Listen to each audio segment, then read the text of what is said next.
टेंभुर्णी जवळील शिराळ धरण पात्रातील वाळू उपसणाऱ्या वाळू माफियांवर कारवाई करावी अशी मागणी अनिल आरडे यांनी केली आहे।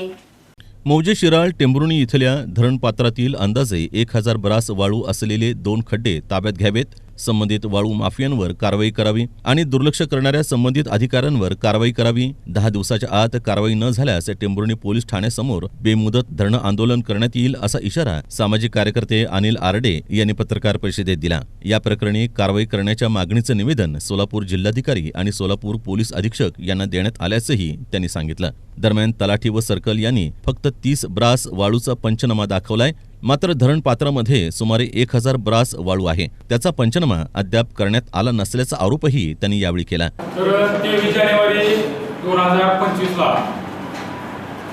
टेंभुर्णी पोलीस स्टेशन अंतर्गत एरियामध्ये वाळूच्या टिपरवरती कारवाई करत असताना कुरवाडीच्या प्रांत अधिकारी मॅडम त्यांच्या गाडी अडवल्यानंतर गाडीवर कारवाई करून पोलीस स्टेशनला घेऊन जात असताना त्यांच्यावरती हल्ला झाला होता। त्याच्या बातम्या सगळं सोलापूर जिल्ह्यामध्ये वृत्तपत्रांनी चॅनलने सगळ्या लावलं।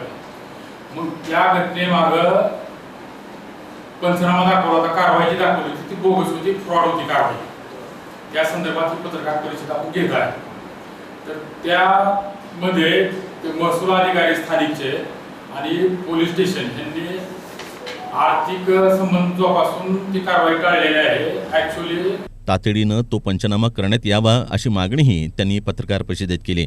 या पत्रकार परिषदेस महेंद्र सोनवणे उपस्थित होते।